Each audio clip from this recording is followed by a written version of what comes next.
పెద్దలరా మిత్రులరా అందరికీ నమస్తే. నేను గరిడేపల్లి సత్యనారాయణ న్యూ లక్ష్య ఆర్గనైజేషన్.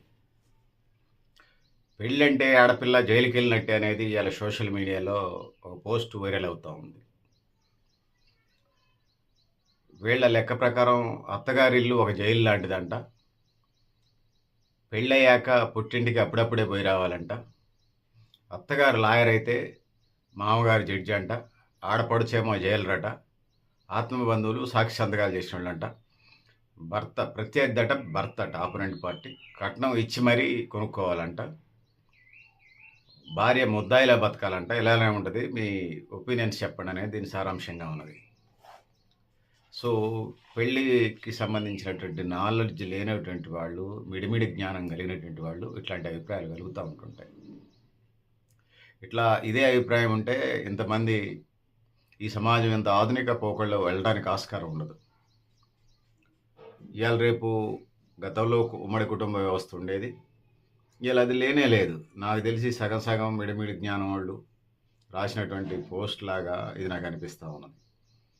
ఎందుకంటే అట్లాంటి పిల్లల పెంపకం, పిల్లలను ప్రయోజకులు చేయటం, ఉద్యోగం చేయటం, భార్య ఇంటి పని చేయటం, లేకపోతే భార్యలు కూడా ఇలా ఉద్యోగాలు చేస్తూ ఉన్నారు భార్యాభర్తలు కలిసి. అసలు ఉమ్మడి కుటుంబాలే లేవు ఇప్పుడు.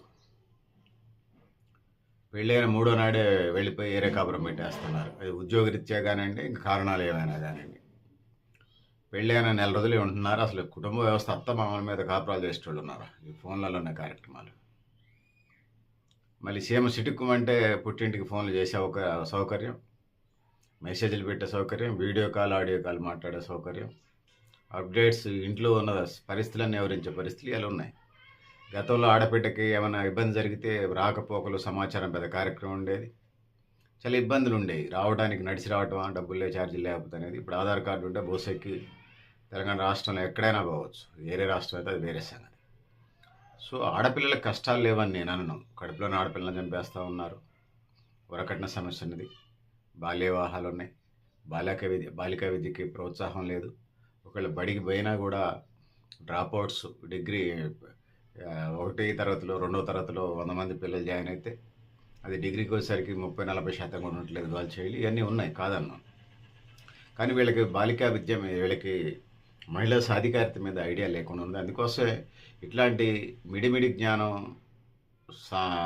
మాటలు లేకుండా ఉండటం కోసం గర్ల్ చైల్డ్ని చదువుకొని బాలికా విద్యకి ప్రోత్సాహం న్యూ లక్ష్య ఆర్గనైజేషన్, న్యూ లక్ష్య స్వచ్ఛంద సంస్థ ఆల్వేస్ తన చేతనైనంత ప్రయత్నం చేస్తూనే ఉంది. చేసింది, చేస్తుంది, చేయబోతుంది. అది గుండు పిన్ని మోనంత కావచ్చు, పిన్నీస్ మోనంత కావచ్చు, దెబ్బల మోనంత కావచ్చు, కమంకిలా అంత కావచ్చు, ఇన్ఫినిటీ కూడా కావచ్చు. సో అందుకోసం బాలికా విద్య ఉంటే మైండ్ మెచ్యూరిటీ లెవెల్స్ పెరుగుతాయి. సో చదువు రాని వాళ్ళు కూడా 25 ఏళ్ళు అయితే మైండ్ పరిపక్వత వస్తుంది. చదువు వచ్చిన పిల్లలైతే 20-21 సంవత్సరాలకి మానసిక శారీరక పరిపక్వత వస్తుంది. మెచ్యూరిటీ లెవెల్స్ పెరుగుతాయి. సో అది ఆ విధంగా ఉంటుంది. భార్యాభర్తలు కలిసి పని చేసుకోవటం, అత్తమామలను గౌరవించడం, అమ్మానాన్నలను గౌరవించడం, బాగోగులు తెలుసుకోవటం, వాళ్ళకి ఏమైనా సిక్కైతే హాస్పిటల్కి తీసుకెళ్ళటం, ఫంక్షన్లకు పెళ్ళిళ్ళకి వెళ్ళి రావటం, వాళ్ళ పని వాళ్ళు చేసుకోవటం కూడా ఇలా తయారైంది. కూరగాయలకు ఆకలి లేకుండా పెంచి చిన్న టీ పెట్టడం రాదు, పాలు వేడి చేయడం రాదు, పెరుగు తోడేయటం రాకుండా పెంచి అన్నం వండటం రాదు, కూర వండటం రాదు, చేపల కూర వండటం అసలే రాదు, చికెన్ వండటం తెలియదు.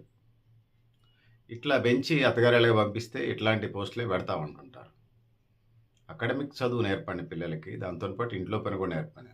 ఆడపిల్లలకే నేర్పాలా అంటే మగపిల్లలకు కూడా నేర్పండి. భార్య బాగాలేకపోతే భర్త పని చేయకూడదా? అమ్మకు ఒంట్లో బాగాలేకపోతే కొడుకు పని చేయకూడదా? ఇంట్లో వండి పెట్టకూడదా? అదేనా పెద్ద నేరమా? అదేనా క్రైమా? రాజ్యాంగంలో రాసిందా చేయకూడదని? సో అందుకోసం పెద్దలారా ఇది పరిస్థితి.